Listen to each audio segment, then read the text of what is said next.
दोस्तों, आज जिस घटना के बारे में मैं बताने जा रहा हूँ, आप यकीन मानिए यह आज तक की सबसे भयानक और सबसे अजीब घटना है। ये कहानी एक ऐसे रिटायर्ड कर्नल की है जिसकी बीवी एक दिन अचानक अपने घर से गायब हो जाती है और कुछ दिनों में मिल भी जाती है, परंतु अफसोस 22 टिफिन बॉक्स में बंद उसके शरीर के टुकड़े ही मिलते हैं। ये घटना उड़ीसा की आज तक की सबसे भयानक और सबसे खौफनाक घटना थी। तो आप वीडियो में आखिर तक बने रहिएगा, क्योंकि जब इस घटना की सच्चाई आप जानेंगे तो आपके रोंगटे खड़े हो जाएंगे। नमस्कार दोस्तों, एक बार फिर से स्वागत है द क्राइम बुक के इस नई कहानी में। अगर पहली बार आए हो तो आप चैनल को सब्सक्राइब कर लीजिएगा और बेल आइकन को ऑल पे सेट कर लीजिएगा, ताकि हर वीडियो की नोटिफिकेशन आप तक पहुंचती रहे। हम बढ़ते हैं हमारे कहानी की ओर। यह कहानी है उड़ीसा की। उड़ीसा के भुवनेश्वर में पल्ली नाम के इलाके में एक मोहल्ले में सेना का एक रिटायर्ड कर्नल जिसका नाम सोमनाथ परिदा था, वो अपनी पत्नी उषा श्री के साथ रहता था। दोस्तों, आपको बता दें कि सोमनाथ ने उषा से 1977 में शादी की थी, जिसके बाद उनके 2 बच्चे हुए, एक बेटा और एक बेटी। बेटा मुकेश बड़ा होकर डॉक्टर बन गया और वो अमेरिका चला गया। वहीं बेटी भी दुबई में सेटल हो गई।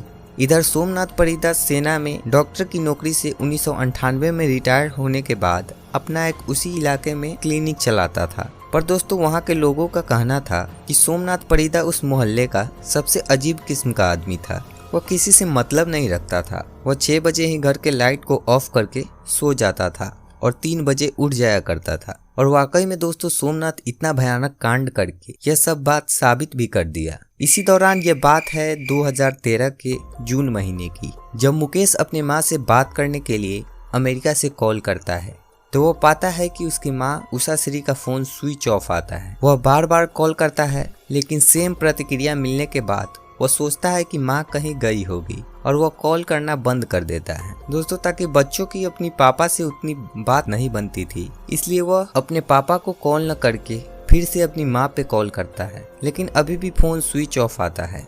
यह सब करते करते 2 सप्ताह निकल जाते हैं। आखिर में हार कर मुकेश अपने पिता सोमनाथ को कॉल करने का फैसला करता है। अब जब वह अपने पिता से पूछता है कि माँ कहाँ है, तो सोमनाथ कहता है कि वह अपनी बेटी सोनिया के पास गई है। मुकेश जब सोनिया को कॉल करके पूछता है कि माँ तुम्हारे पास है, तो वो बोलती है कि नहीं, मुझे तो मालूम था कि वह तुम्हारे पास है और उसका फ़ोन भी बंद आ रहा है। अब मुकेश समझ जाता है कि ज़रूर कुछ गड़बड़ है और वह घबराते हुए फ़ौरन अपने मामा को फ़ोन करता है, जो भुवनेश्वर में ही रहते थे। उन्हें सारी बात बताता है और कहता है कि आप जल्दी से घर जाकर माँ का पता लगाओ और मेरी बात माँ से करवाओ, क्योंकि मुकेश को अपने पिता पर डाउट था। और दोस्तों, इस कहानी में सोमनाथ ने जो किया, उसने वहाँ के लोगों की नींद हराम कर दी थी। अब 23 जून 2013 की शाम के लगभग 6 बजे उषा श्री का भाई और उसकी बहन सोमनाथ के घर पर पहुँच जाते हैं। लेकिन दोस्तों, उन लोगों के काफ़ी मशक्कत करने के बावजूद भी सोमनाथ दरवाज़ा नहीं खोलता है। दोस्तों, उसके मामा समझ जाते हैं कि कुछ गड़बड़ है और वह तुरंत पुलिस स्टेशन पहुँच जाते हैं और पुलिस वाले को साथ लेकर घर पहुँच जाते हैं। अब पुलिस दरवाज़ा खटखटाती है, परंतु डॉक्टर साहब दरवाज़ा नहीं खोलते हैं।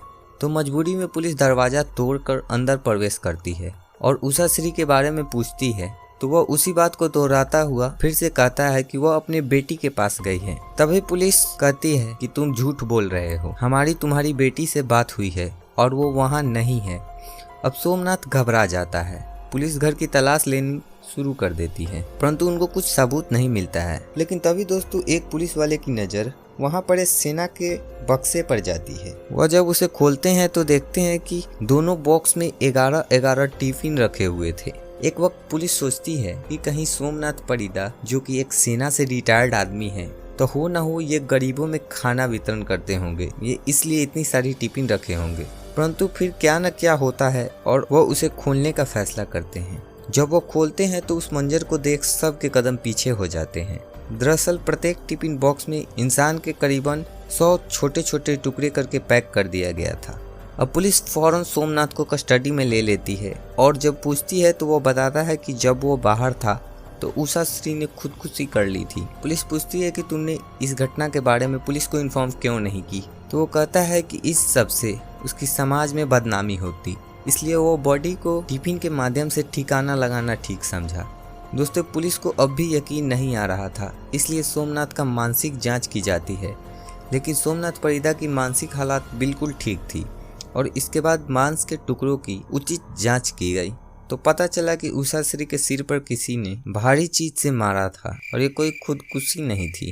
पुलिस के काफी डराने धमकाने के बाद सोमनाथ अपना गुनाह कबूल करता है कि उसने ही उषाश्री को मारा है और कुल्हाड़ी और ऑपरेशन ब्लेड की मदद से उसके टुकड़े करके उस पर कुछ रसायन छिड़क दिया था ताकि उससे स्मेल नहीं आए। दोस्तों, जब ये सब करने की वजह पूछी गई तो वो बताता है कि उषाश्री उसके महिला मित्र पर शक करती थी, जिसके कारण वो उससे रोज झगड़ा करती थी। इसलिए एक दिन गुस्से में आकर उसने उसको मार दिया। लेकिन दोस्तों, कातिल कितना भी शातिर क्यों न हो, आखिर वो पकड़ा ही जाता है। आज भी ये कहानी अपने पीछे कई सवाल छोड़ती है। आज भी सोमनाथ परीदा भुवनेश्वर के एक जेल में बंद है। दोस्तों, कमेंट बॉक्स में इस वारदात के बारे में आप जरूर अपना विचार लिखिएगा। मिलता हूँ एक और ऐसी ही अनोखी वारदात के साथ अगले वीडियो में। तब तक के लिए अपना ख्याल रखिएगा। धन्यवाद।